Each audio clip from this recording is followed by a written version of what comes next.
abo ufite muri uyu mudugudu nshuti yanjye bakuremo, kuko Imana igiye kurimbura. Muri 2007 Imana yampaye yerekwa, nagiye kubona mbona ndi kugenda ahantu mu muhanda mwiza, wari umuhanda ubona usa neza urimo umucyo mwinshi, ariko impande zose nabonaga ari umwijima. Ngiye kumva numva ijwi rirampamagaye rambwira ngo hindukira urebe muri uwo mwijima. Ndahindukira ndareba, mpita mpabwa kureba muri wa mwijima, mbona haba ibumoso haba iburyo bwanjye n'ahantu hameze nk'ibibaya binini. Nivuga ibibaya mu kindi babyita ngo ni ikiyaya, mu kigande babyita ngo igitogo. Ngiye kubona mbonamo abantu benshi muri uwo mwijima, mpita mbonamo ibibwa binini. Yari imbwa ishobora kubipima nka metero nibuza nk'ebyiri z'uburebure. Ngiye kubona mbona imbwa zahutse muri babana. Imbwa yafataga umuntu nkabona ikase ijosi ryose, nkabona amaraso yirashe nk'iriya. Imbwa ikabisimbukiye undi muntu, imbwa zawuka muri abo bantu zirarya ariko kandi nabonaga ari abantu b'uburyo bwose, abana bato, ingimbi n'abangavu, abasore n'inkumi, abakecuru n'abasaza, babandi bakiri amajigisha n'ibikwerere. Ijwi rirangije irambwira ngo wabonye ziriya mbwa? Ntazibonye. Wabonye uko ziri kurya abantu? Ntabibonye. Ijwi rirambwira ngo ziriya mbwa ubonye buragenda bwinjira no mu bakristo, bwinjira mu bapasiteri, bwinjira mu babishopu, bwinjira mu bareverandi, bwinjira mu bahanuzi, bwinjira mu bigisha b'ijambo ry'Imana. Ndagira no ku kintu cyitwa LGBTQ. Iki ni ikintu gikomeye abantu benshi batazi kandi gifite ububasha bukomeye muri iyi si. Ibyaha byose imbere y'Imana birangana, ariko hari igitera Imana gukora no guhana ndetse kikanamanura n'imbabazi nyinshi, kuko Bibiliya iravuga ngo uko ibyaha byagwiriye mu isi nako n'imbabazi z'Imana zarushaho gusaga zikaba nyinshi. Ni ukuvuga ngo icyaha cy'ubusambanyi gituma Imana ikora vuba byihuse, haba mu gutanga imbabazi haba no mu guhana. Mu gutanga imbabazi ni ku bantu bafashe icyemezo cyo kwihana bakabivamo. Mu guhana biyizana vuba kuko birayibabaza cyane. Ni icyaha gikorerwa mu mubiri imbere. Cyo kubaza ngo ubundi gikorwa mu mubiri imbere gute? Ubusambanyi rero buri mu buryo bwinshi, ariko reka mvuge nibuza nk'uburyo bune kugira ngo buri muntu wese udukurikiye ahari yiyumvemo niba yarabikoze. Ikibazo cyo kwibaza LGBTQ, imbaraga bakoresha bazivanahe? Ni bande babarizwa muri uyu muryango? Ni izihe nyungu bafite mu gupromotinga no gushyiramo imbaraga mu kirebana n'ubutinganyi? Izo ni inzira eshanu Imana ibonamo abantu bari gusambaniramo, kandi iki kintu gifite imbaraga nyinshi ku isi. Nta muntu n'umwe muri iki gihe ushobora gukora filime ngo akore filime ye, akore klipe y'indirimbo ngo nadashyiramo amashusho arebana n'abaryamana bahuje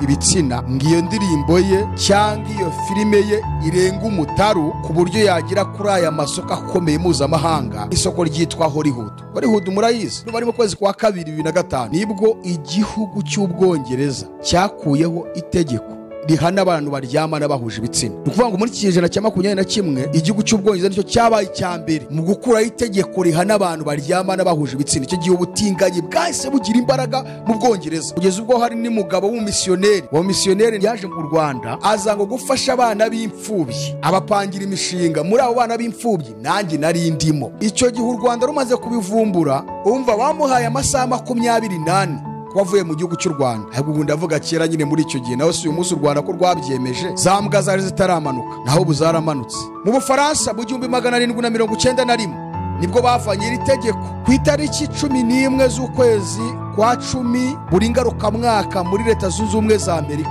Uyu ni umunsi ukomeye kuri uyu mugabane mu kuzirikana no gushyigikira no kwita ku bantu baryamana bahuje ibitsina babarizwa muri uyu muryango wa LGBTQ. Imana ikeneye ba Loti bongera gupfukama bakaririye umudugudu ikaza kureba ko ibyo baharega ari ukuri. Imana irabakeneye. Ubundi kawurimbura ko twe ntago dufite umudugudu uhoraho hano ntago ari iwacu. Abo ufite bose, abana bawe, umugabo cyangwa umugore wawe, abakwe bawe cyangwa abakazana bawe, n'abandi bantu ufite muri uyu mudugudu, bakuremo vuba ko uyu mudugudu Imana igiye kurimbura. Kuko hano tudafite umudugudu uhoraho, ahubwo dushaka uzaza, aribwo bwami butazashira, butazahanguka. Naho uyu mudugudu turimo ntuhoraho. Sodoma ihane. Iyo mvuze Sodoma simvuga wa murwa wa kera, isi ya none niyo Sodoma. Ibyakorerwaga muri Sodomo abubu bongeye kubiha intebe. Imana nayo yarirahiriye iti isi ya none nibitihanye nta kabuza izayirimbura.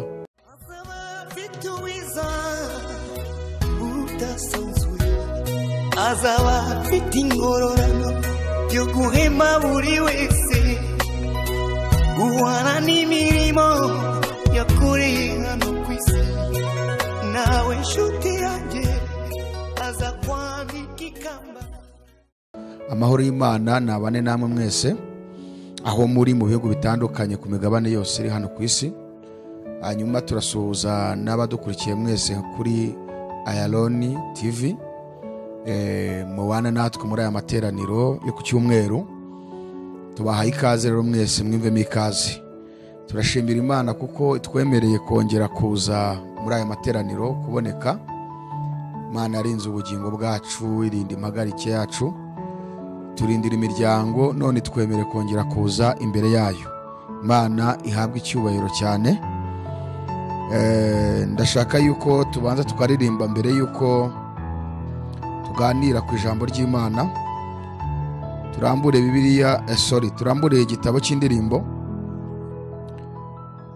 Ubwo buri wese araririmbira ahari. Igitabo cy'indirimbo, indirimbo ya 57 mu ndirimbo z'Agakiza.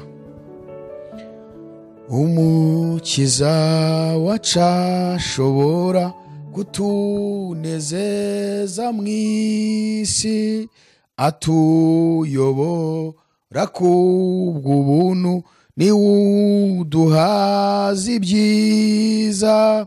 Twizeye ubuntu bwe kuko nawe yemeye kutuyobora twese. Haleluya, haleluya, haleluya, shimwe.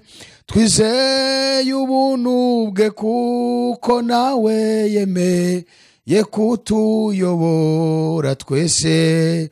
Haleluya, haleluya, haleluya, shimwe.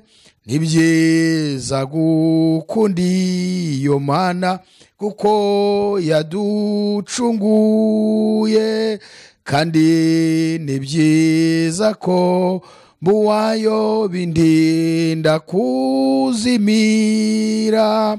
Tuzahorana umunezero no mu bihe byose bizahinduka. Haleluya, haleluya, haleluya, shimwe. Tuzahorana umunezero no mu bihe byose bizahinduka. Haleluya, haleluya, haleluya, shimwe. Tuzahorana umunezero no mu bihe byose bizahinduka. Haleluya, haleluya, haleluya, shimwe.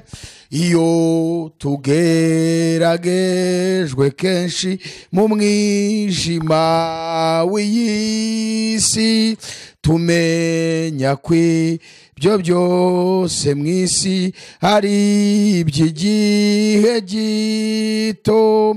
Mw'ijuru nta mubabaro uhari, n'amarira azahagera.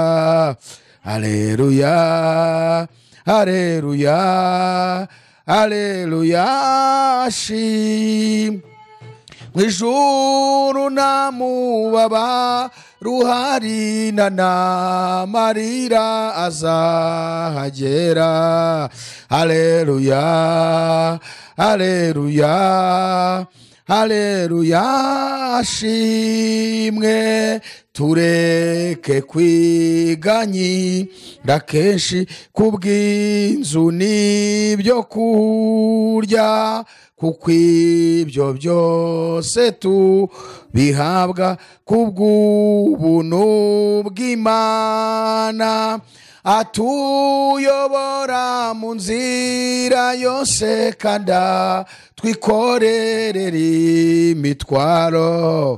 Haleluya, haleluya, haleluya shimwe atuyobora mu nzira yose kanda twikorerera imitwaro haleluya haleluya haleluya ashimwe ubwari byiza mu kwizera umwami Yesu bizamera bite mw'Ijuru tubonye uburanga bwe n'ukuri tuzanezerwa cyane tubonye ubwiza bwe budashira haleluya haleluya haleluya shimwe n'ukuri tuzanezerwa cyane tubonye ubwiza bwe budashira haleluya haleluya haleluya shimwe tuzahorana umunezero no mu gihe byose bizahinduka haleluya haleluya haleluya ashimwe atuyobora mu nzira yose kanda twikorerera imitwaro haleluya haleluya haleluya ashimwe tuzahorana umunezero no mu bihe byose bizanduka haleluya haleluya haleluya ashimwe amina haleluya amen amen Imana iduhana umugisha cyane twongeye gukomeza guha ikaze buri wese muri aya materaniro mu ijambo ry'Imana buri wese yumvemo ikaze mwese mwese mwese reka turambure Bibiliya zacu twumve icyo Imana ivugana natwe mu ijambo ryayo turasoma Itangiriro igice cya 19 dusome duhere ku murongo wa mbere Abamarayika bombi bagera i Sodomu nimugoroba Loti yari yicaye mu marembo y'i Sodomu Loti ababonye arahaguruka ngo abasanganire yikubita hasi yubamye arababwira ati ndabinginze badatabuja nimwinjire mu nzu y'umugaragu wanyu muharare buke mwoge ibirenge ejo muzazinduke mugende baramusubiza bati oya turarara mu nzira buke arabahata bagiwe binjira mu nzu ye abatekera ibyo kurya yotsa imitsima idasembuwe bararya batararyama abagabo muri uwo mudugudu Sodomu bagota iyo nzu abato n'abakuru bose bavuye ahantu hose ho muri wo bahamagara Loti baramubaza bati abagabo binjiye iwawe muri iri joro barihe basohore turyamane nabo Loti ajya ku rugi arasohoka arukingira inyuma ye arababwira ati bene data ndabinginze ntimukore icyaha kingana gityo dore mfite abakobwa babiri batararyamana n'abagabo ndabasohora mubagirire ibyo mushaka byose gusa abo bagabo mwe kugira icyo mubatwara kuko bageze munsi y'ipfundo ry'inzu yanjye baramusubiza bati have tubise bati uru rugabo rwaje rusuhuka none rwigize umucamanza turakugirira nabi ruta iyo tugiye kugirira babandi basunika Loti cyane begera urugi kurumena maze ba bagabo basinziriza Loti amaboko bamwinjiza mu nzu bakinga urugi batera ubuhumyi abo bagabo ku rugi rw'inzu, abato n'abakuru birushya bashaka urugi. Ba bagabo babaza Loti bati, hari abandi bantu ufite? Umukwe wawe n'abahungu bawe n'abakobwa bawe n'abo ufite mu mudugudu bose bakuremo. Tugiye kurimbura aha hantu kuko gutaka kw'abaharega kwagwiriye imbere y'Uwiteka akadutuma kuharimbura. Loti arasohoka aravugana nabo, avugana n'abakwe be barongoye abakobwa be, arababwira ati, nimuhaguruke muva ahantu Uwiteka agiye kurimbura uyu mudugudu. Ariko abakwe be babigize nk'imikino cyangwa nk'ibikino. Amen. Mu magambo dusomye harimo topic ishaka ko tuganiraho gatoya. Uyu murongo wa 12, ba bagabo babaza Loti bati, hari abandi bantu ufite? Umukwe wawe n'abahungu bawe n'abakobwa bawe n'abo ufite mu mudugudu bose bakuremo, tugiye kurimbura uyu mudugudu. Abakwe wawe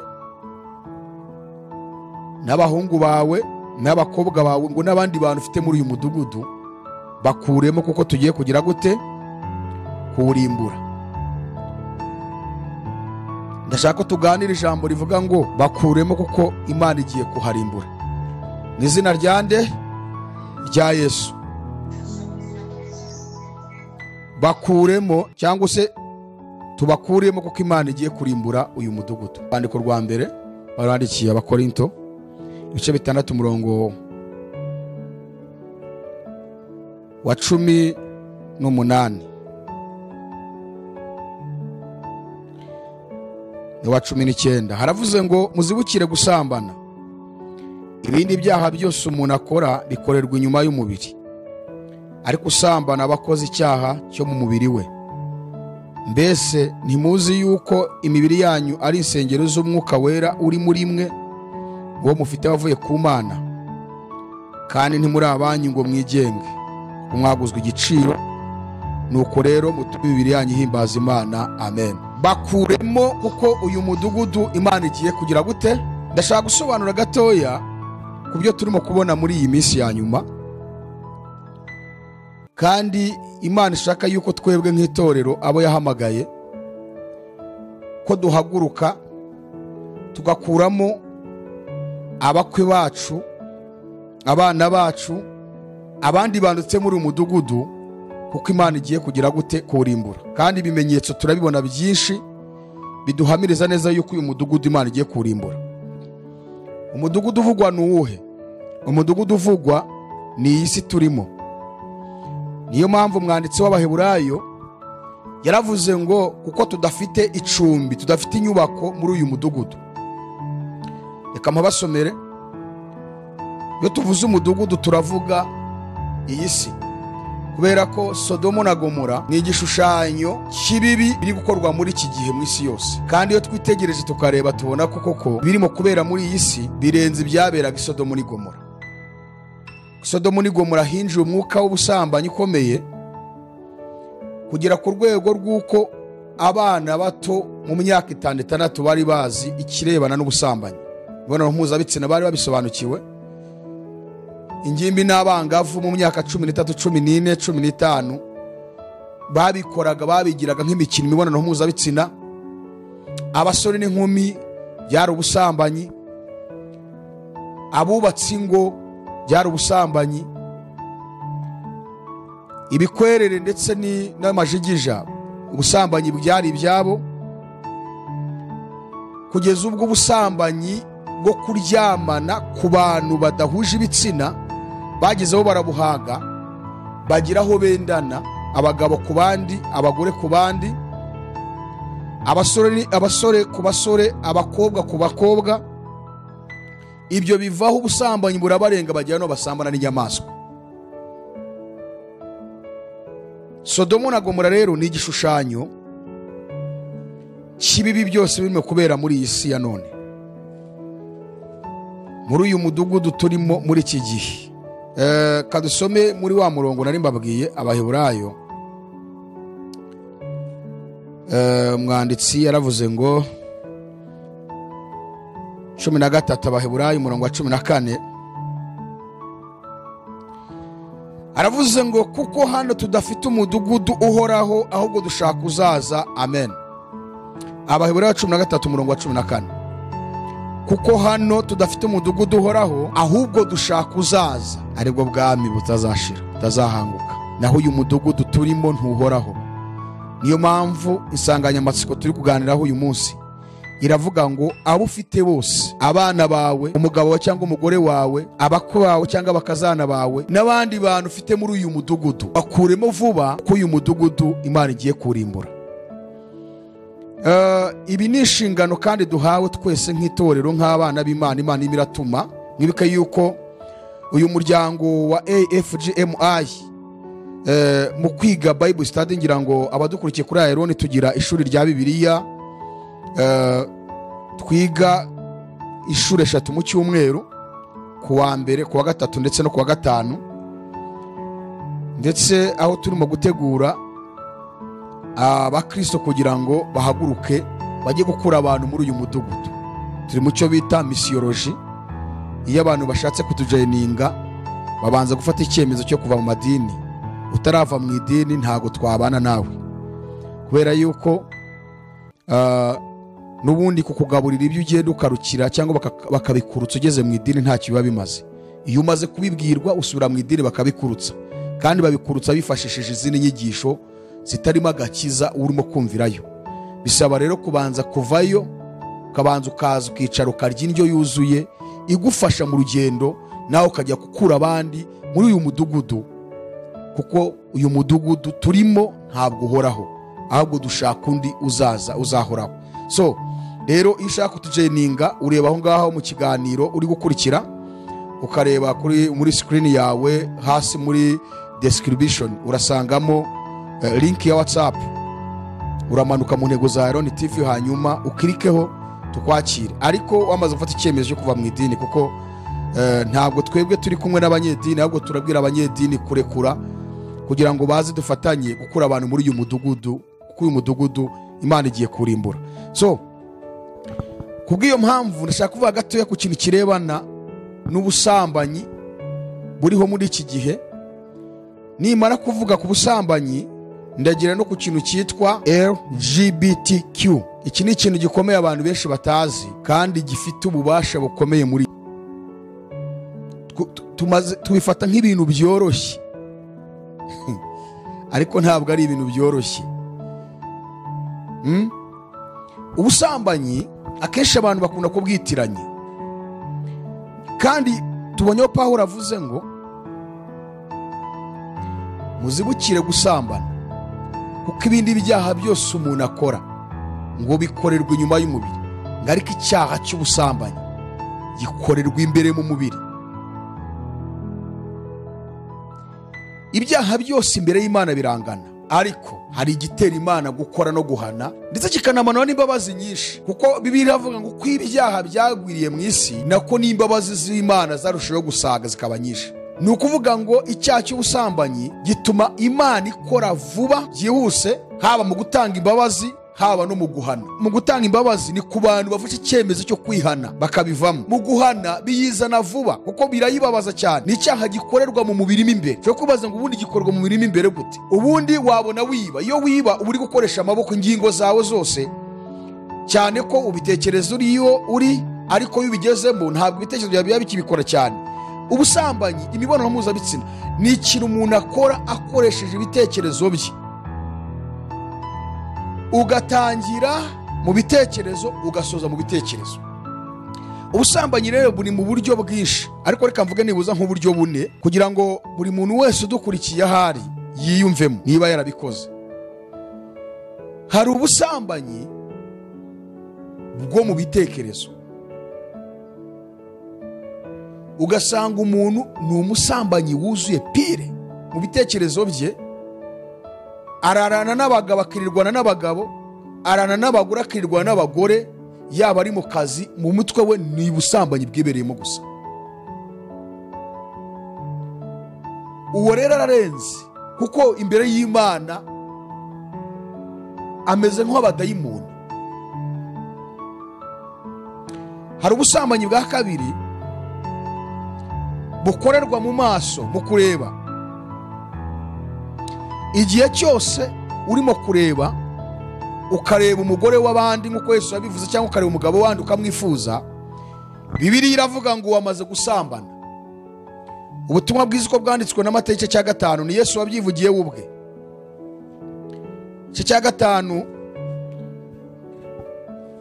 umurongo wa 27, mwumvise ko byavuzwe ngo ntugasambane. Jyeweho ndababwira yuko umuntu wese ureba umugore akamwifuza aba amaze gusambana nawe mu mutima we. Amen. Ubu ni Yesu bivuze. Niyo mpamvu kubyumva niko gukira kwawe. Yesu abivuze ukabyumva urakira. Niyo mpamvu dusoreje ku ijambo ngo amen. Kuko Yesu yatabiduhishurira, akenshi wakumva atari ubusambanyi, ariko Yesu abishuye bisobanuye ngo uhise umenya ko uri umusambanyi. Kira rero. Kuri Mose we yaravuze ko ubusambanyi ni ukubukora mu buryo buri pratique, kubushyira mu bikorwa. Uwo muntu iyo yabonwaga agafatwa, itegeko ryaravuga ngo umugore ufashwa asambana bamufate bamutera amabuye kugeza apfuye. Niko byagenze kuri wa mugore bafashe baza kugerageza Yesu bamumuzaniye, kandi ibi byarebaga cyane umugore, kubera yuko umugore aramutse atemereye umugabo ntiyasambana. Ubusambanyi yagira nubwo bwo mu bitekerezo, nubwo kujya kwikinisha, ariko ubu ngubu bukorwa muri pratikoma, kubukora mu buryo buri fiziki ntago byakunda. Niyo mpamvu Imana yari yaravuze ko umugore ufashwa asambana akwiye guterwa iki? Amabuye. Muri bikaba abafarisayo bamuzana bakamuzanira Yesu ngo amategeko ya Mose avuga yuko umugore iyo afashwa asambana akwiye guterwa iki? Amabuye. None Yesu wowe urabivugaho iki? Uyu mugore ko tumufatanye n'umugabo, muzi igitangaje ni uko umugabo ntawe bazanye umugore gusa, kandi umugabo bari baryamanye bari bamusize. Yesu arangije arabareba. Kumbi Yesu yarajeje guhindura ibintu bikomeye. Kuri Mose icyaha cy'ubusambanyi cyitwaga ubusambanyi ariko cyamaze gukorwa, ariko kuri Yesu icyaha cy'ubusambanyi cyabaga ubusambanyi cyakorewe mu mutima. Niyo mpamvu we yabarebye arabitegera bati mwese muri abasambanyi. Arabareba bati umuntu wese utarakora icyaha nabari ubanza afatibuye arimutere. Arangije ngo Yesu areba hasi, atangira kwandika hasi mu mukungugu. Ubu ni ubuhanuzi bukomeye. Bibiliya ni ikintu gikomeye. Kwandika mu mukungugu, Yesu arimo kwandika, yari kwandika mu mitima, yari arimo kubereka ngo bibone uko basa. Kuko uriya mukungugu ushushanya umuntu. Bibiliya ivuga ko umuntu yaremwe mu mukungugu. Kwandika mu mukungugu rero ni mu mitima y'abantu, ya wa mukungugu yaremye. Yari arimo kwandika avuga ati ntiwasambanye, reba abo wasambanye nabo, reba uburyo urarawukinisha, reba uburyo utingana, reba ibiki. None kuko uyu ngwari ufashwe rero, ubu niwe ngo mugiye guterama, kandi mwese nagakwiye gucirwaho iteka. Arabibereka bose ngo buri wese agenda asubira inyuma usororo, barinda bashira. Yesu yandikira umugore amubwira ngo mugore abakuregaga barihe? Aravuga ngo mwigisha nta numwe nyiri kubona. Aravuga ngo rero nanjye singuciriyeho iteka, nuko rero ntukongere gukora icyaha ukundi. Umugore agenda amahoro. So rero ubusambanyi hano Yesu ari kwerekana bwa kabiri ni ubusambanyi bwo kureba umugore ukamwifuza, kureba umugabo wanyu ukamwifuza, gufata ya mashusho kuri Facebook, kuri Twitter, Instagram, ukareba kuri YouTube, ukareba kuri TikTok, bya bindi byose ureba, ya mashusho ureba yarangiza akagutera kwifuza igitsina gore uri kureba. Murabona ko Satani umwuka we wose awusutse cyane ku gitsina gore, kandi igitsina gore ku mugabo biroroshye. Umugore washatse umugabo atari wa mugabo ko kukijijwe wubaha Imana, yanga byakunda aramurangiza. noneho Satani imbaraga zishyize ku gitsina gore kugeza ubwo abambitse ubusa kandi arabasiga kugira ngo bangize ikiremwa muntu, ubusambanyi bugwirewe bwinshi mw'isi. So murabona rero ko ubusambanyi buri kuri izi mbuga nkoranyambaga kuri social medias burenze ukwemera. Igihe cyose urimo kureba ukifuza uri umusambanyi. Ubusambanyi bwa gatatu ni ubusambanyi bushingiye ku kwikinisha. Ubu ikintu cyitwa kwikinisha, mu minsi yashize nakurikiye ikiganiro umuntu yakozemo arimo kugaragaza kuntu kwikinisha ngo ari bimwe mu bintu byiza, agaragaza ingaruka nziza ngo ziba ku muntu wikinisha, mu gihe abandi benshi bo bagaragaza yuko ari ingaruka mbi. Ariko we yakoze ikiganiro kandi n'umuganga agaragaza ingaruka nziza mu kwikinisha. Icyaha cy'ubusambanyi kiza no mu kwikinisha. Igihe wikinisha nabwo uri gusambana. Icyaha cya kane cy'ubusambanyi ni icyaha noneho cyo kubikora ubikorana n'uwo mudahuje igitsina.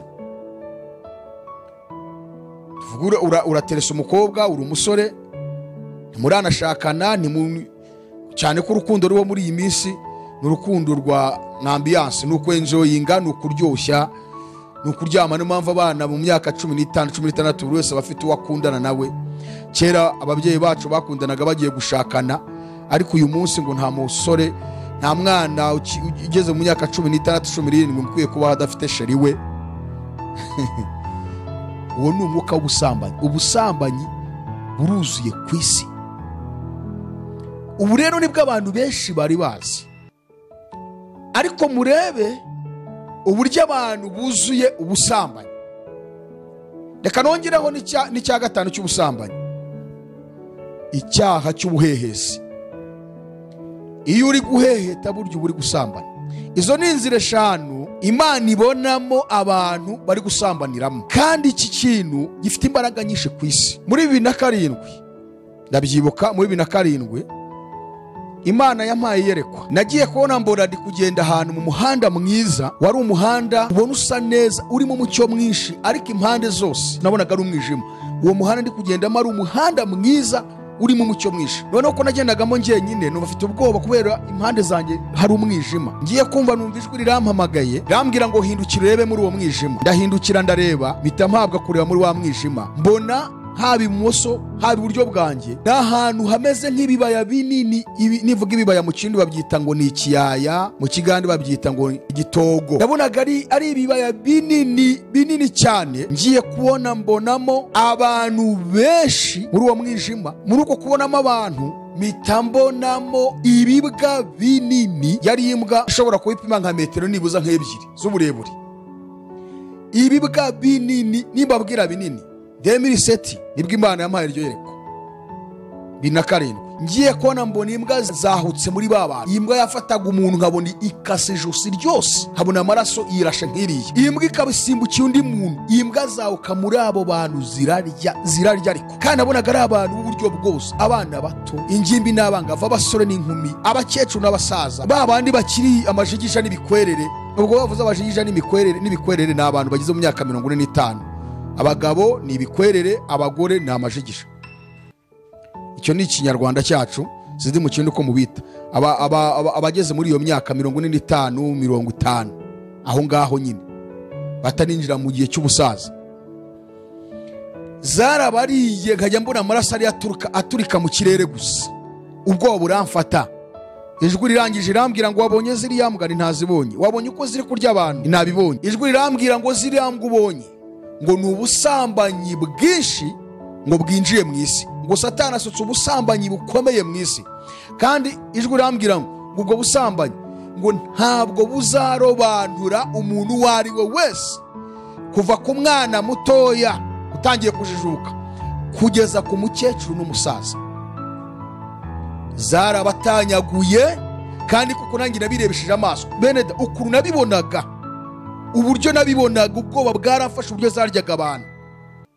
Uko umwaka wagenda guza niko nagiye mbona ubusambanyi noneho bugenda bugira imbaraga. Ubusambanyi bugenda bugira imbaraga, buragenda bwinjira no mu bakristo, bwinjira mu bapasiteri, bwinjira mu babishopu, bwinjira mu bareverandi, bwinjira mu bahanuzi, bwinjira mu bigisha b'ijambo ry'Imana, burinjira kugera ku rwego rw'uko hagurutse ikintu cyitwa noneho ubutinganyi no gusambana n'inyamaswa.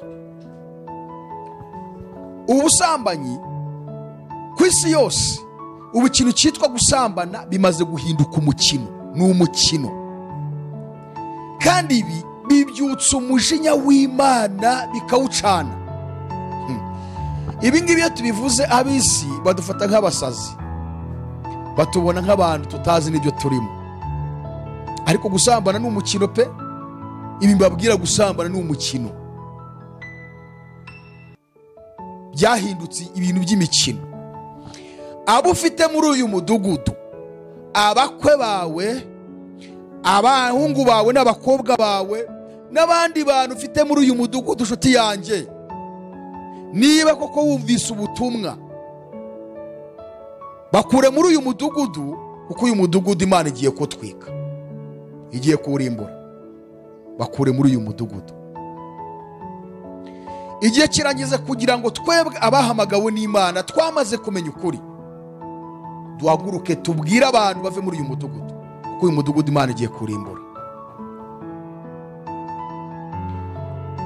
Nihuse ndi kubera ku busambanyi, uyu munsi ko ni ibintu bisanzwe, ni ibintu byoroshye, ni ibintu kubikora ni imikino. Abagore bambaye ubusa, abakobwa bambaye ubusa, ibigabo nabyo byambaye ubusa, ni ibintu bisanzwe gusambana. Barasambanira mu nzira, barasambanira kunuza. Indirimbo zose zisohotse, zose zirasohokamo bambaye ubusa bari gusambana, filime zisohotse bene da. Ariko murabona ibintu biri mu isi.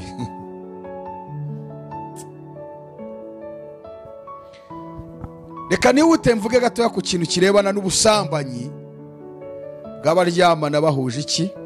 Ibitsina. Ni ukuvuga ngo ubusambanyi bwarakuze kugera ku rwego rw'uko izo nizambwa kandi byabibwa binini, kugera ku rwego rw'uko noneho kuryamana kw'abantu badahuje ibitsina bigendanye n'uko Imana yarabaremeye gukora imibonano babihaze, kuko Isodomu n'i Gomora babihaze, kugera ku rwego rw'uko abantu baryamana n'inyamaswa.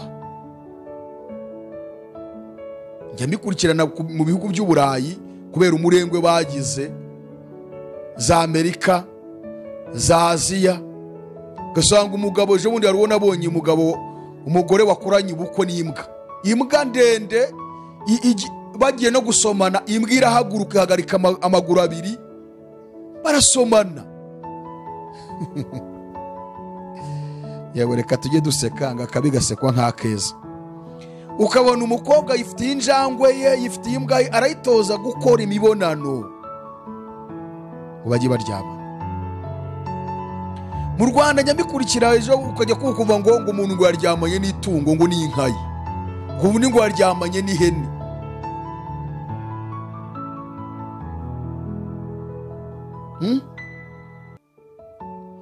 Ibyo rero nabyo ntabwo bibahagije, ahubwo bageze ku rwego noneho rwo kubatira nabyo turumva tumaze tugeze mu rwego rw'uko tugomba noneho guhuza iki? Ibitsina. Reka mbabwire, muzi ikintu bita LGBTQ.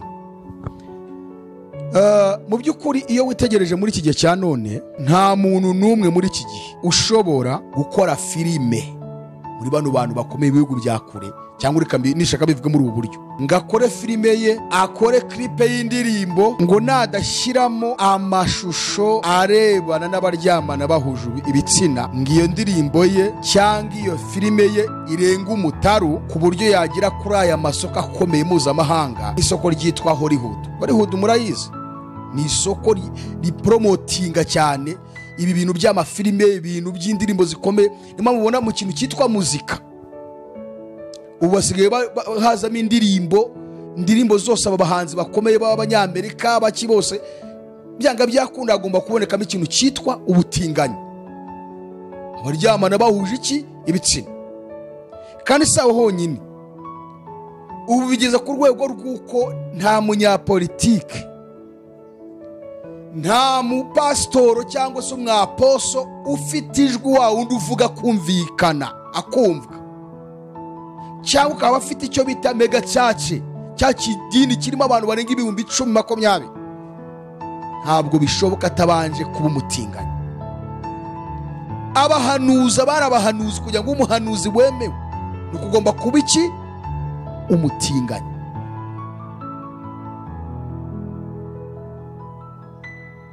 Ushobora kwibaza ngo ni iyihe mpamvu bitera, ni bande babiri inyuma. Nicyo bita LGBTQ. LGBTQ ni umwe mu miryango ikomeye, ifite imbaraga zikomeye kuri uyu mubumbe wa hano ku isi, muri uyu mudugudu witwa isi. Ukaba kandi uwo muryango ufite abantu bawugize bavuga ari kwijyana mu butegetsi bw'isi. Kamvuge nibuza nko muri UN, umuryango w'abibumbye. Kandi abo bantu nabo bakaba bari muri cya kintu cyitwa imiryango ikorera mu ibanga. Narindi kubabwira ngo LGBTQ, uyu ni umuryango icya mbere ufite imbaraga zikomeye kuri uyu mubumbe. Icya kabiri, urimo abavuga ari kijyana mu birebana na systeme mondiale, ubu buryo buyoboye isi. Mu muryango w'abibumbye bavuga ari kijyana, abo nibo babandi bagaruka mu bitwa abajesuiti, abafrimaso, Illuminati, bafite amabanga ya Satani bibitseho. Icya gatatu, bakaba ari bo bafite amafaranga atagira ingano, bafite amafaranga menshi ariko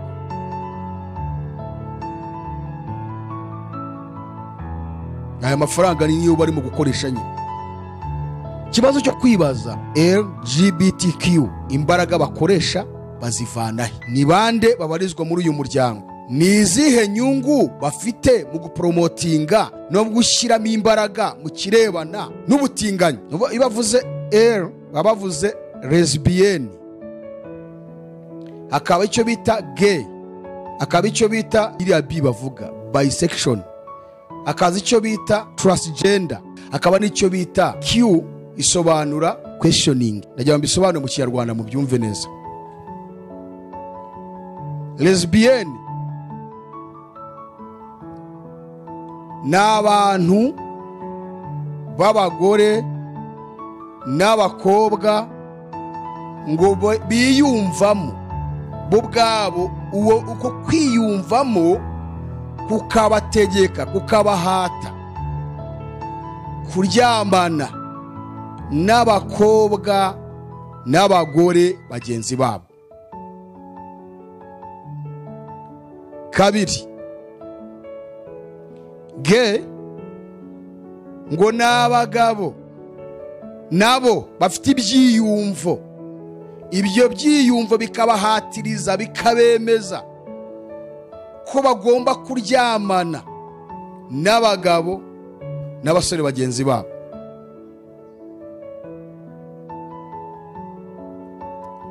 Gatatu, iriya bisexual noneho ngo ni abagore n'abakobwa, abagabo n'abasore, noneho bumva ko biyumvamo n'ibyo byiyumvo, ibyo bintu bibahata ko bakwiriye kubikora mu buryo butandukanye. Akayumvamo kuba yaryamana n'umugore wari umugabo, ariko mu kandi kanya gahita aryamana n'umugabo mugenzi we. Ukuvuga ngo ntabwo anyurwa no kuryamana n'uwo badahuje ibitsina gusa, ahubwo n'uwo bahuje ibitsina nibwo ngira rye riba rirangiye neza, aba yumva ari rishize, ariko bandi bwo riba ritangiye. Mwari magambo bo babyemera byose. Niba ari umusore, niba ari umukobwa, niba ari umugore cyangwa umukobwa, araryamana n'umugabo mu kandi kanya aryamana n'umugore mugenzi we. Niba ari umugabo araryamana n'umugore mu kandi kanya aryamana n'umugabo mugenzi we. iki kintu cyitwa transgender cyo noneho igisobanuro cyacyo ni ba bantu bo noneho ngo bamaze kwiyumva ko bavutse mu buryo butari bwo. Mu yandi magambo Imana ibarema ngo yabaremye mu buryo mu buryo yibeshyemo. Aravuka yamara gukura ari umusore, ari igitsina gabo cyangwa ari igitsina gabo, agahita yiyumvamo ngo amahormoni muri we akiyumvamo ko ari igitsina gore. Niba avutse ari igitsina gore ngakiyumvamo ko ari igitsina gabo. Vuga ngo Imana igiye yamuremaga yaribeshye, hari uburyo yibeshyemo imuha igitsina ariko kidahuye nuko ateye muri we. Aba rero nibo uzumva bahinduye ibitsina byabo. Hahanaje no mu rangamimerere akagenda gahinduza igitsina cye, ababyeyi bawe baramwandikishijeho bati mu nyandikeho niba ari umugore igitsina gore, mu nyandikeho undi igitsina gabo, mu rangamimerere yanjye mushyire igitsina gabo. Cya kabiri, n'amazina ahita ashaka amazina ba Nyirakamana ba Mukamana kandi ari igitsina gabo, ba Diane ba Enjo, kajya guhinduza amazina. Icyo gihe rero agatagira demarche, gatangira gusiga inzara, imisatsi agashyiraho utuntu, iminwa agasiga, nijwa akarihindura, agahita aba umugore kandi ari igitsina gabo.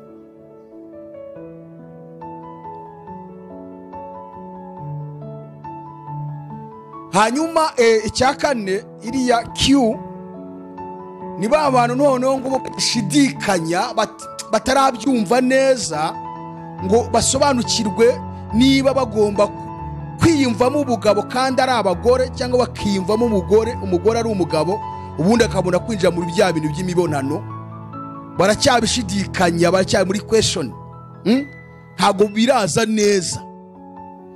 Iki kintu rero cyitwa LGBTQ cyo y'umuryango bashizemo imbaraga nyinshi mu kucogoza no guhindura ikiremwa muntu umwavu. Abo ushobora kwibaza ngo ubundi ibintu byaje ryari. Isodo muri Gomora mwari muzi ko byari bihari. Isodo muri Gomora ni mu myaka 5000 irenga, mu bihe bya Aburahamu, mu myaka 5000.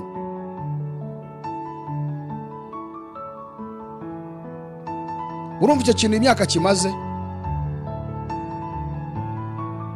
Barasambanye, gusambana bivaho bagira ku rwego rw'uko abagabo n'abagabo baryamana, abagore n'abagore bakaryamana, ubukobwa bukiri buto bukaryamana. Niyo mpamvu batubwiye hariya ngo baza gufata bari abagabo b'abamarayika, ngo haje abagabo bakuze, ngo haza n'abakiri batoya, ngo baturutse mu mpande zose muri uwo mudugudu.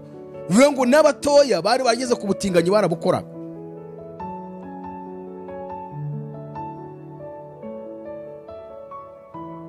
Ugiye kureba mu Misiri, Egiputa nayo yo buryo ubutinganyi bwabayemo kera. Igihamya, ikimenyetso nuko mu gihe Imana yakuraga ubwoko bwayo muri Egiputa, mu mategeko yabahaye n'itegeko ryo kudatingana. Yababujije gutingana mu myaka 1500 mbere y'ivuka rya Yesu. Ubutinganyi bwari buhari mu Misiri, muri Egiputa. Igitabo cyo gutegeka kwa kabiri ibice 23.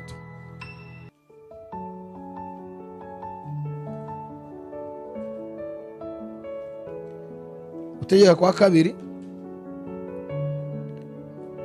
23, murambure twumve murongo wa 18. Ntihazagire maraya mu Bisiraheli kazi, ntihazagire utinga abagabo mu Bisiraheli. Amen. Ntihazagire maraya mu Bisiraheli kazi, ntihazagire utinga abagabo mu Bisiraheli. Amen.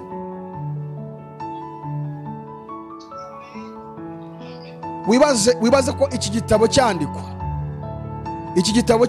cyanditswe na Mose mu myaka 1500 mbere y'ivuka rya Yesu. Wibaze ko icyo gihe ubutinganyi bwari buhari, kandi uyu ni umwuka bari basoromye, bari bakuye mu gihugu cya Egiputa. Imana ibabuza ikintu cyitwa ubutinganyi, bivuge ngo naho bwari buhari. Ahubwo dushobora kwibaza kuki uyu munsi nyine byakomeye. Si muri Egiputa gusa, kuko ubutinganyi bwakomeje kubaho no muri China mu bihe by'abami bya kera ubutinganyi bwari buhari. Abazi gucukumbura amateka muzabicukumbure muzayibona, abami mu Bushinwa bagiye batingana. Mu Buyapani ubutinganyi bwabayeho kuva kera, abami bagiye batingana mu bihe bya kera by'abami.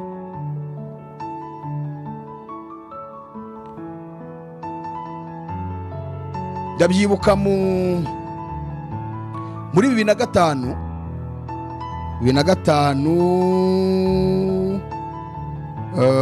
hari mu kwezi kwa kangahe, ni mu kwezi kwa kabiri. Yes, no bari mu kwezi kwa kabiri 2005 nibwo igihugu cy'Ubwongereza cyakuyeho itegeko rihana abantu baryamana bahuje ibitsina. Ukuvuga ngo muri kinyejana cya 21 igihugu cy'Ubwongereza nicyo cyabaye cyambere mu gukuraho itegeko rihana abantu baryamana bahuje ibitsina. Icyo gihe ubutinganyi bwahise bugira imbaraga mu Bwongereza, kugeza ubwo hari n'umugabo w'umumisiyoneri yaje mu Rwanda, aza ngo gufasha abana b'imfubyi, abapangira imishinga. Muri abo bana b'imfubyi nanjye nari ndimo, abadupangira imishinga dukora nk'abana b'imfubyi. Aza gufatwa n'umumisiyoneri w'Umwongereza, abana yaragiye kubamara b'abasore twakoranaga abatinga. Hari abana bamwe yarafashe abashyira mu rugo rwe, muri mu buryo bwo kubafasha bakabiwe, kumbi ari batinga, abana b'abasore. Icyo gihe u Rwanda rumaze kubivumbura, umva bamuhaye amasaha 28 kubavuye mu gihugu cy'u Rwanda. Ahubwo ubu ndavuga kera nyine muri icyo gihe, naho si uyu munsi u Rwanda ko rwabyemeje, za mbwa zari zitaramanuka, naho ubu zaramanutse. Hari ne wibabara yaratweretse andi magambo yanditse mu Barebe 18:22 avuga ku butinganyi. Abarebe 18:22 naho mwasome.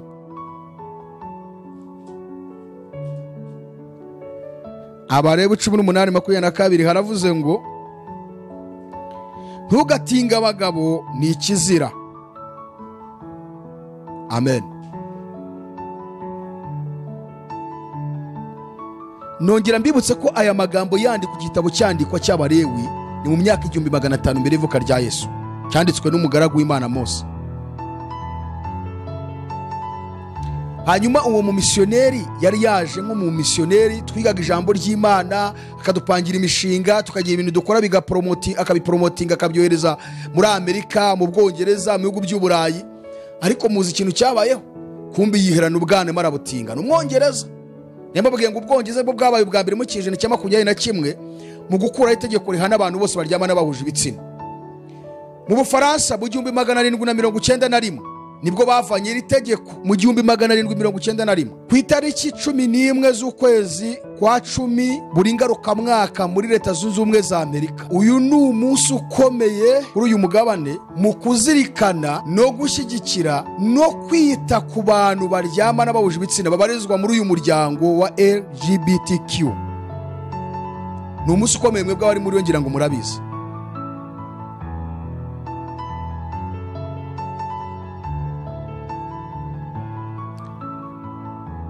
Ibyakorerwaga muri Sodomu abubu bongeye kubiha intebe.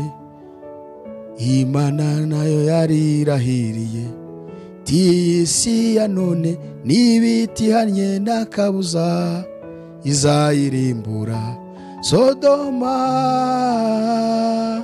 Sodoma ihane. Iyo mvuze Sodoma simvuga wa murwa wa kera, isi ya none niyo Sodoma. Ibyakorerwaga muri Sodomu abubu bongeye kubiha intebe. Imana nayo yari irahiriye isi ya none n'ibitihanye n'akabuza izayirimbura. Beneda, reka mbabwire, mu bintu bifite imbaraga muri iyi si. Sinzi niba ibi bintu tuba turimo kubivugamo mu byumva. Ngewe bura ntagazwa n'umuntu udateze amatwi ngo ibintu abyumve yumva ububasha ibi bintu bifite. Yo mubona ikintu cyamanuye Imana Isodomu n'Igomora. Mu by'ukuri ubusambanyi bwose barabukoze ariko Imana ntiyamanutse. Kandi umugaragu w'Imana Loti yahoraga iminsi yose asenga arira abwira Imana ngo Uwiteka we waje ukarengera hano Isodomu n'Igomora ukadutabara ukatuvana ahantu aba bantu ukabaha ubuzima buzira umuze bw'Agakiza. Mwari muzi ko Imana yabyirengagije byose. Ubusambanyi bwose bakoze bwose yarabwirengagije, ariko ubusambanyi bushingiye ku kintu cyitwa ko baryamana bahuje iki ibitsina, icyo cyo Imana yaramanutse yaravuze ngo ndamanuka ijya kubanza guca ku mugaragu wayo Aburahamu, iramubwira ngo ngiye kureba yuko ibyo barega Isodomu n'Igomora ari ukuri, nisanga ari ukuri ndaharimbura. Kandi abaharega Imana yavugaga ngo baharega ni Loti wenyine, kuko nta wundi muntu muri uwo mudugudu muzima wari uhari. Imana ikeneye ba Loti muri iki gihe baririra uyu mudugudu muri iki gihe cya none. Ikibazo nuko muri iki gihe ahubwo ba Loti barimo kuburana, bari bahagaze muri uwo mwanya hari ibintu birimo kubanamura bibarangiza. Bakundaga ijambo ry'Imana, bari banyuzwe naryo, bararyumvaga bagakanguka, bari abantu ubona ibintu babyiyumvamo, ariko bagenda banamuka bashira barangira. Imana ikeneye ba Loti bongera gupfukama bakaririye umudugudu ikaza kureba ko ibyo baharega ari ukuri. Imana irabakeneye ubundi ikawurimbura ko twe ntabwo dufite umudugudu uhoraho hano ntabwo ari iwacu ngo dukeneye nduzahoraho. Uwo rero tuzawubamo ariko Imana izatsembaho uyu nguyu. Niyo mpamvu Yohana mu gitabo cy'Ibyahishuwe igice cya 21 umurongo wa 1 yavuze ngo mbona ijuru rishya n'isi nshya, kuko ijuru rya mbere n'isi ya mbere byari byashize n'inyanja yari itakiriho, ngo mbona urembo rwera Yerusalemu rumanuka ruva mu ijuru ku Mana rwiteguye nk'uko umugeni arimbishizwe umugabo we. Imana yiteguye kurimbura uyu mudugudu, niyo mpamvu iri kuvuga ngo abo ufite muri uyu mudugudu, uhera kuri abo baturanyi bawe kugera kubo mukorana, kugera kubo mwigana, kugera ku bantu muturanye aho ngaho, ku bana bawe, ku mugabo wawe, ku mugore wawe, ku nshuti zawe, abo ufite muri uyu mudugudu nshuti yanjye bakuremo, kuko Imana igiye kurimbura. Kandi awurimbuza iki? Umuriro.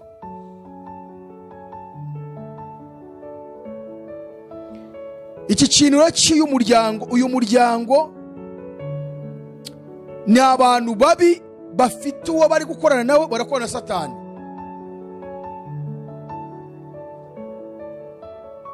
Barakorana na Satani ku mugaragaro.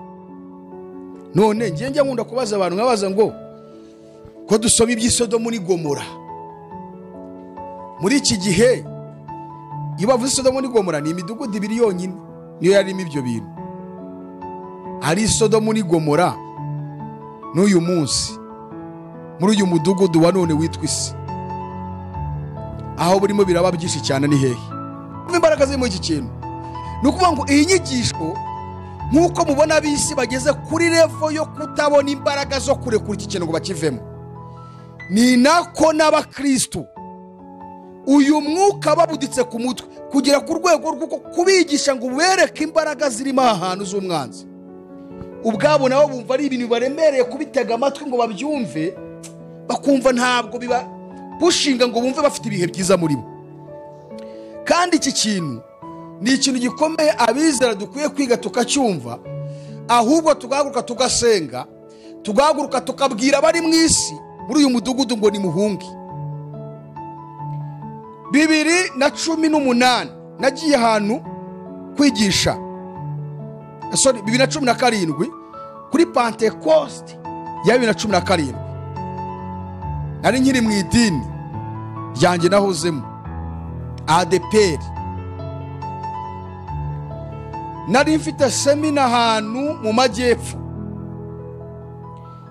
kwigisha ibintu birebana na Pentecote. Byahuzaga imidugudu yose ya paruwasi kigiterana. tubana nabo ku manywa umunsi wa mbere, nijoro ndarana n'abakristo benshi cyane. Bigeze nka saa 7 z'ijoro banyereka aho njya kuryama ngo nduhuke. Barangije banzanira n'umuyobozi ngo ni umushumba wa paruwasi. Turaryamana. Bigeze nka saa 9 z'ijoro atangira kunyataka. Turi kwigisha iby'umwuka wera. Ni nabyo ni nawe wari wantumiye. Saa 9 saa 8 n'igicawo numva umugabo atangiye kunyataka. Umugabo ukuze atangiye gusengeza amaboko muri mayo yanjye. Ndavuga ni karabaye. Mba ndihindukije, abarahindukiye arebye hirya. Mba ndongeye mbaye nk'utwaye n'agatotsi, numva aragarutse. Akaza akanyitsindagiraho, numva inyuma mu kibuno cyanjye ibintu byacikanye, yitsindagira ku kibuno. Ndavandi kwacenara Yesu mu mutima n'ibini biki kumara. Uyu mugabo se duhangane ko bantumiye kugira ngo mbwirize ubutumwa bwiza ibyo mwuka wera. None uyu mugabo ko numva atangiye kunyuzuraho ibi ni ibiki kweli. Kandi ubwo abakristo benshi bararyamye aho ngaho, twebwe twaturi mu cyumba. Ndavuga nse mvuge mwiyame, nimvuga ko nibuvuge cyane kandi bari butwumve. Ngezeho noneho ntangira kujya nibuzabuza nkagaragaza ko nkangutse ngo yumve ko ntasinziriye. Kuko yumvaga nihindukije akumva ndigoroye, yahitaga hindukiye ava navuga akareba hirya. Yakumva agatotsi kanwa yakaborongera igarutse. Bigeze nka saa 10 nibwo navuze nibi ntabyo, reka mbyuke nigire hanze. Saa 10 zose, kuva saa 10 kugera saa 3 z'amanywa ndi hanze. Kuko navuze ni iyo umudayimoni bandyamishije hamwe, twari twicaranye. Noneho amaterano atangiye, nawe wayoboye icyo giterane. Naramurebaga ngicaye iruhande, namureba nkumva ifuhe riramfashe. Nkavuga ni iyi nyamaswa y'umudayimoni yicaye imbere y'aba bantu ku munsi wa Pentecote, ngo turi kubwiriza abantu ngo bongere batekereze ku mwuka wera, bongere basenga Imana ibabatize umwuka wera. Ubu iki kiri Imana yawunyuza hehe kiri imbere y'aba bantu ngo nicyo kibayoboye? Mwumva abantu bayoboye aba bantu bari mu idini. Uwo muntu Imana ubundi yijya gukora ihera ku mutwe. None umutwe ubwawo wapfuye kera. Ubwo Imana irakora bariya abantu bazuzuzwa ryari. Ngebeje bansetsa ngo barukore ngo muri ADPR ngo baracyakijwe neza, ngo keretse ngo ubuyobozi ararara bakizwa neza gute? Gute se bakizwa kandi ubuyobozi bwarapfuye? Nose ubwo buyobozi bubigisha iki? Message babaha ibivuye mw'Ijuru. Iyo Mana itanga message kanyuza mu muntu wapfuye ngo ikiza abantu ni yihe Mana? Imana se Yakobo yaravuze ngo ntabwo Imana yoshya abantu gukora ibyaha ngo cyangwa ugire ngo ntabwo yeshwa gukora ibyaha kandi nta nubwo igira wibyoheje. None iyo Mana ijya gukoresha umupagani ngira munyuzamo message yo gukiza abantu. Hari ijambo barokore bihaye ngo Imana ngo Imana ngijihangara ku bitugu by'abapfapfa. Ninde yabibabeshye? Iryo jambo ryanditse muri biraka Imana ihagara ku bitugu by'abapfapfa. Usibye kubivuga gusa.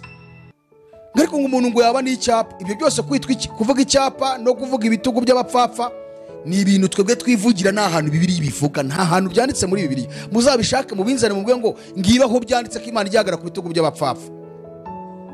Yesu ugize abwira abafarisayo ubwo ageraga i Yerusalemu, abagezemo baravuga ngo mwigisha, ngo bwira abigishwa bawe baceceka ngo bari gusakuza. Aravanga baba niyo baceceka ibiti n'amabuye bizarangurura. Imana inda kujya gukoresha izo ntumbi, yakoresha n'ibiti n'amabuye bikavuga. Imana ijya kunyuza mu mwuka wayo wera mu bantu bapfuye gute? Bivuga ngo rero niba aba bantu barapfuye, nibyo baha abantu nabyo si bizima. Niba atari bizima rero nabo bayoboye nabo barapfuye, nta buzima bafite.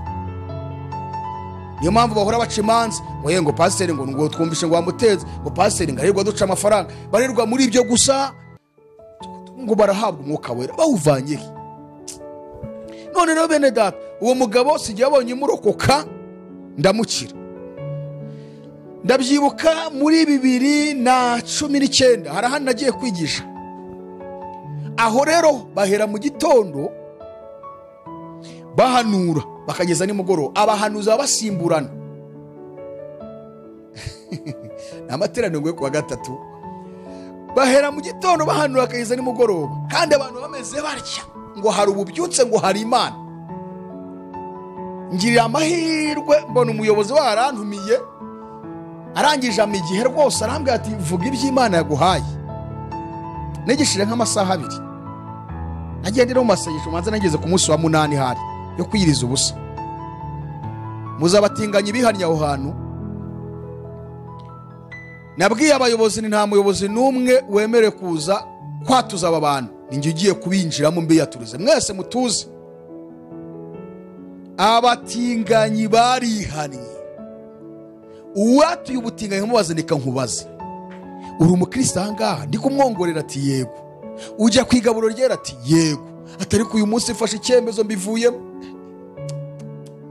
Kandi aho hantu hari ubuhanuzi buhera mu gitondo bahanura kugeza nimugoroba bahanura. Niko ubuhanuzi budahishurirwa umutinganyi, bugahora butanga amafaranga n'ibiryo n'akazi, promotion, bubwira abantu ko babyaye. Abo bahanuzi badahishurirwa igaburo ryera mu gihe cy'igaburo ryera ngo babihishurirwe ko bagiye gusangira n'abatinganyi, kuko abo ni abahanuzi b'Uwiteka. Ni ukuvuga ngo mu birebana n'iyobokamana ikintu cyitwa ubutinganyi niki. Umva babanje kujya basambana, ikintu cyitwa kuryamana bahuje ibitsina. Ubu nibyo bintu bigezweho, ni ibintu bimaze kwenjoyingwa, ni ibintu abantu bamaze gufata nk'ibintu bisanzwe, ni ibintu byoroshye ku muntu wari wese. Abagore bagiye bavuga ngo ni amahano barabyoroheje, niyo mpamvu no kubibabwira bo ntago bafataho. Abagabo byabaye ibintu bisanzwe, kwirirwa tubivuga ngo turabyigisha, buri wese ntago babyumva ngo mvu uburemere bwabyo. Ariko reka babwire, igihe cyose Imana ijya gukora ijya kuza ari uko abantu bamaze gufata ibintu nk'ibisanzwe. Igihe abantu bamaze kwifata nk'ibisanzwe niho Imana igiye gukora. Niyo mpamvu Imana iri kubwira baroti bakiri bazima, baroti mwe muri AFGMI, Imana iri kuvuga ngo abo mufite, abo ufite muri uyu mudugudu, abo ufite muri uyu mudugudu, umugore wawe, abana bawe, bakwe bawe, bakazana bawe, n'abandi bantu ngo ufite muri umudugudu, gira vuba. Imana ikeneye ko baroti duhaguruka tukamamaza ubutumwa bwiza. Mu gusoza reka dusome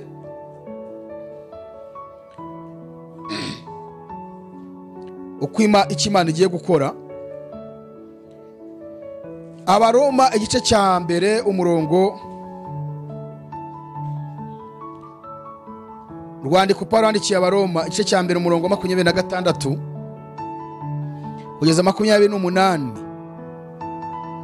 Turasoma no mu rwandiko rwa Petero, dusoreze muri Matayo dusenge. Aravuze ngo nicyo cyatumye Imana ibarekera kurarikira ibyonona, ndetse bigeza ubwo abagore babo bakoresha imibiri yabo uburyo bunyuranye n'ubwo yaremewe.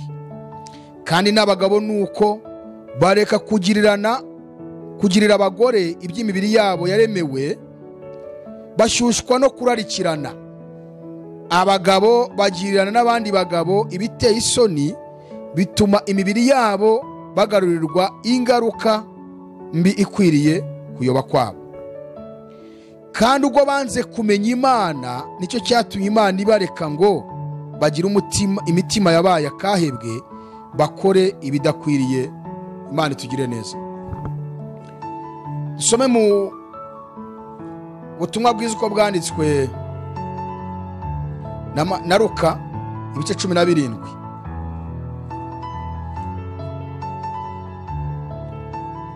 umurongo 28 na 29. Haravuze ngo no Luka, ubutumwa bwiza bwanditswe na Luka ibice 17 28-29. Haravuze ngo no mu minsi ya Loti nayo byari bimeze bityo. Bararyaga, baranywaga, baraguraga, barabibaga, barubakaga. Maze umunsi Loti yavuye i Sodomu, umuriro n'amazuku biva mw'Ijuru biragwa, birabarimbura bose. Ni nako bizamera umunsi umwana w'umuntu azabonekeraho. Amen. urwandiko rwa Petero rwa kabiri, urwandiko rwa kabiri Petero yanditse, urwandiko rwa kabiri rwa Petero igice cya mbere umurongo wa 4 iza ku murongo wa 9. Kadusome twumve. Haravuze ngo kuko ubw'Imana itababariye abamarayika bakoze icyaha, ahubwo ikabajugunya mu mworera, ikababohesha iminyururu y'umwijima ngo barindirwe gucirwaho iteka. Kandi ubwo itababariye isi ya kera, ahubwo ikarokorana Nowa mubwiriza wo gukiranuka n'abandi 7 gusa, ubwo yatezaga isi y'abatubaha Imana umwuzure. Kandi ubwo yaciriyeho iteka imidugudu y'Isodomu na Gomora, akabarore kabazagenda batubaha Imana, ikarokora Loti umukiranutsi wagiriraga agahinda kenshi ingeso z'isoni nke z'abanyabyaha. Kuko uwo mukiranutsi ubwo yabaga muri bo, yibabarizaga umutima we ukiranuka iminsi yose imirimo yabo y'ubugome yabaregaga akumva, yarebaga kumva. Umwami Imana izi gukiza abayubaha ibibagerageza no kurindira abakiranirwa kugeza ku munsi w'amateka ngo bahanwe. Ariko cyane cyane abagenda bakurikiza kamere, bamazwe no kurarikira ibyonona, bagasuzugura gutegekwa. Amen. Mwumvishe iby'Isodomu ni Gomora uko Imana yabigenje. Aravuze ngo kandi ubwo yaciriyeho iteka imidugudu y'Isodomu ni Gomora. Ubu ndagira ngo mbabwire ngo iki kinyejana cya 21 turimo, ibikirimo byose bifitanye isano n'ibyabaye mu kinyejana cyangwa se ibyabaye mu gihe cy'uwitwa Nowa. Imana ijya kurimbura iriya si yo mu gihe cya Nowa, ikayirimbuza umwuzure. Kandi bifitanye isano n'iby'Isodomu ni Gomora. Ibyabaye muri icyo gihe nibyo biriho muri iki gihe ku isi yose, kandi noneho uyu munsi nibwo bimaze kugira imbaraga kurenza ibindi bihe byose. Amahirwe dufite nuko turi muri cya gihe cy'ubuntu twize mu gihe cyashize cyitwa igihe cya 6. Shuti bene data turi kumwe ahangaha, ntabwo Imana izigera yihanganira na gatoya ibirimo kubera muri iyi si, cyane kuri iki kintu cyitwa abaryamana bahuje ibitsina, cyane kuri ikintu cyitwa umwuka w'ubusambanyi.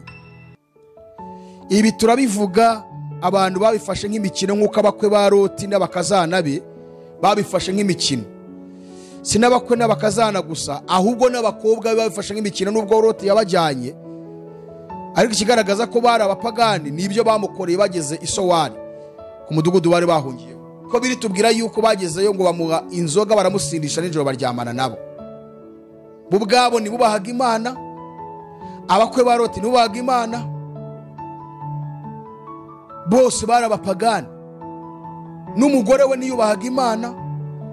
Niyo mpamvu yageze imbere yumvishe ko ibintu bye bihiriye mu mudugudu w'Isodomu, arahindukira areba inyuma. Kandi abamarayika bavuze ngo nimuhindukire, niko Uwiteka yari yavuze, ntimurebe inyuma kugeza mushyitse i Sowari, kuri uriya musozi ariho mugomba gukirira.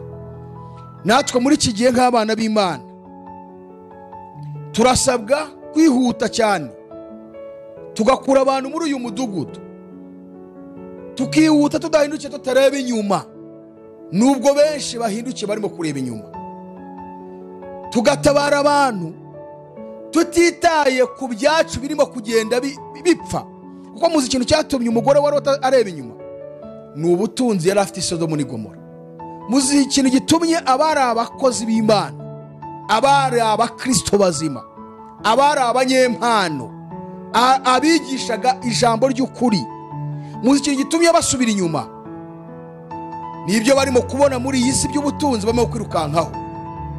Gukizwa bikabananira, gusenga bikabananira, kwiga ijambo ry'Imana akabura umwanya wabyo. bagasigara ahubwo bashaka ababigisha ibihuje n'irari ryabo, bagashaka ababahanurira ibihuje n'ibyo bashaka, kuvuga ngo bamaze gukebuka kandi cyari igihe cyo guhunga tuva muri uyu mudugudu kuko Imana igiye kuwurimbura. Abantu bose ufite muri uyu mudugudu bakuremo kuko Imana igiye kugira gute? Kuwurimbura. Ubwo Imana itababara isi yo ku gihe cya Nowa, ntibabara Sodomu n'i Gomora, ntabwo ishobora kubabarira abantu bari gukora ibyaha bimeze gutya muri iki kinyejana cya 21 ku isi yose, kuko ubusambanyi buruzuye ku isi, bwinjiye mu iyobokamana. Abapasiteri bagira abagore 3, 4, 5. Abapasiteri ni abatinganyi, abareverandi ni abatinganyi, abahanuzi baratingana, abanyapolitike ni abatinganyi. Ibintu birebana n'ibi bintu byitwa LGBT ni ibintu ku muntu uwo ari we wese biroroshye, kuko amafaranga barayasutse menshi. Niyo mpamvu kugira ngo uyu mwuka tuwurwanye ntabwo bishoboka usibye guhungisha abantu bacu tukava muri uyu mudugudu. Ntabwo wawurwanya ngo ubishobore, ntituzigera tuwutsinda, ahubwo Imana iri kuvuga ngo abo ufite bose muri uyu mudugudu, nshuti yanjye wowe dukurikiye kuri AYALONI, umuryango wawe wose, inshuti zawe zose, bahungishe vuba, kuko uyu mudugudu Imana igiye kugira gute? Igiye kurimbura. Tukiri aha ngaha rero mu gusenga Imana,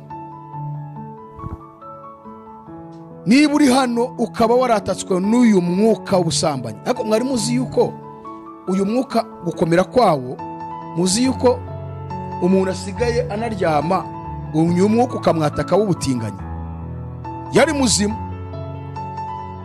uyu mwuka ukamwataka akabyuka bukeye yumva ko ngo amahormoni ye ngo yahindutse adabanga ngo amahormoni ngo yahindutse, ngo ndumva ngo uko ndega atari ko narindi, ngo ndimvamo kuba naba umugabo nanjye nkaryamana n'umugabo mugenzi wanjye kandi wa n'umugore.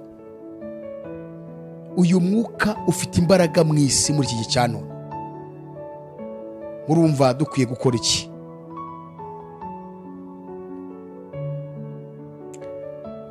Ushobora kuba utaratakwa n'uyu mwuka w'ubutinganyi, ariko haratatswe n'umwuka w'ubusambanyi ngo twatangiye tubivuga. Twagaragaje uburyo bugeze muri 5, inzira 5 umuntu acamo asambana, kandi imbere y'Imana akabagize gute? Yasambanye.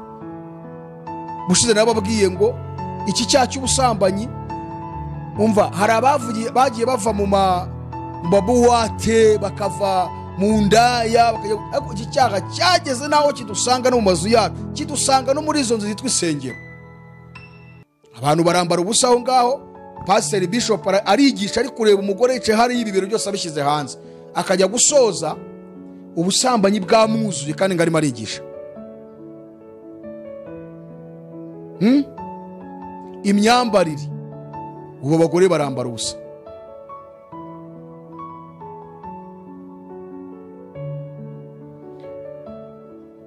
Muri izi nzira urabarizwa mu yihe?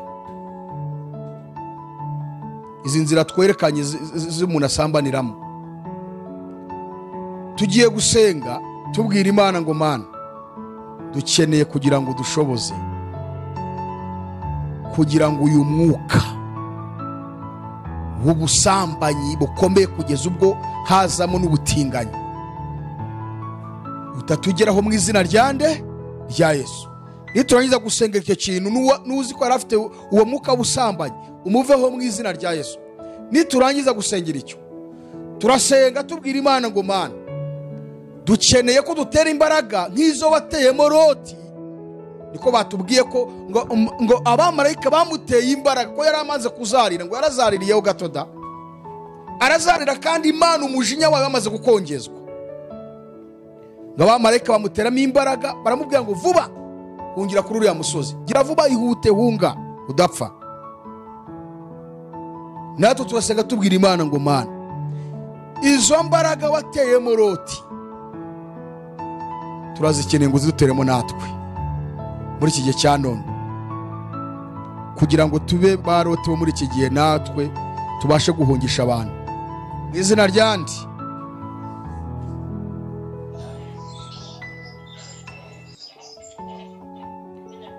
tugiye gusenga. Ubusambanyi ni ikintu kimaze kugira mu bantu hafi ya bose. Reka mbabwire, niba hari ikintu gikomeye muri iki gihe, umwuka w'ubusambanyi ufite imbaraga na wa muntu utarabigiraga yamaze kumwataka.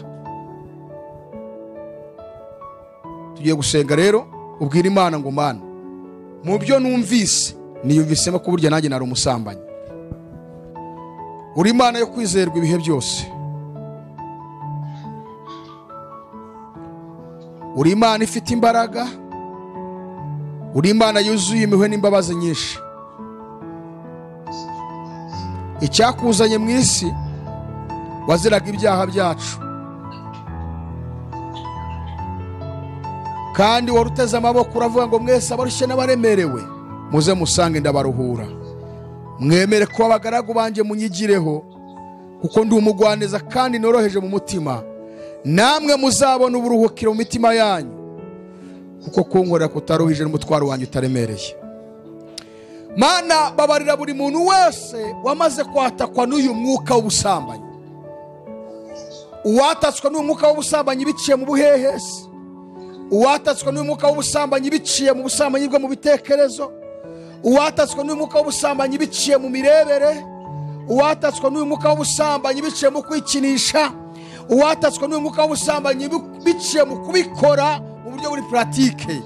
Sengeye buri muntu wese la lostafidibo prase ede shawe ya bista fedestai, kugira ngo imbabazi zawe la celebolaye pasove destakiwa.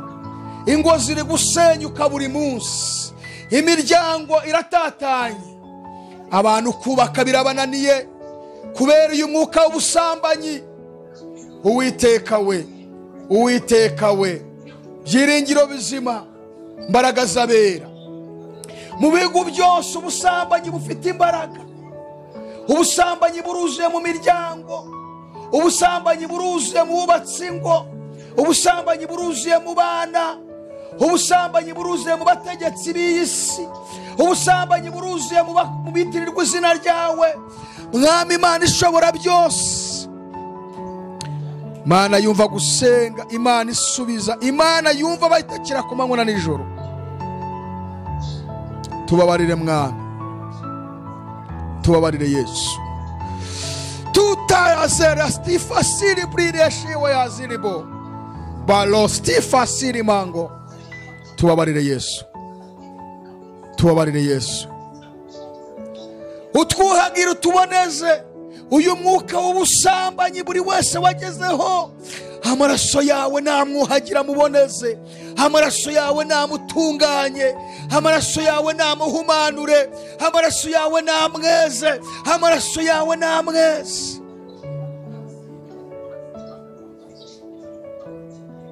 Nyeke twakora muri iki gihe cya none Mana, ubabarire buri wese uyu mwuka w'ubusambanyi wamugezeho. Ubabarire buri muntu wese wasambanye, ubabarire buri wese wasambanye. Ijambo ryawe ryatubwiye ngo tuzibukire gusambana, kuko ibindi byaha byose umuntu akora ngo bikorerwe inyuma y'umubiri, ngareka icyaha cy'ubusambanyi gikorerwa imbere mu mutima. Ni nayo mpamvu Yohana yavuze ngo abanyabwoba n'abatizera n'abicanyi n'abasambanyi n'abarozi ngo n'abanyabinyoma ngo umuntu wese umugabane uzaba mu nyanja y'akumuro n'amazuku. Uyu mwuka w'ubusambanyi turasenze kugira ngo ubabarire buri wese wari wamubonetseho. Turagushimiye kubabariye buri wese, ishimwe n'icyubahiro n'ubutware no guhimbazwa ibyawe n'iteka ryose mu izina rya Yesu, amen. Azatujyana muri amazu meza yaduteguriye, nitugerayo tuzahora turirimba.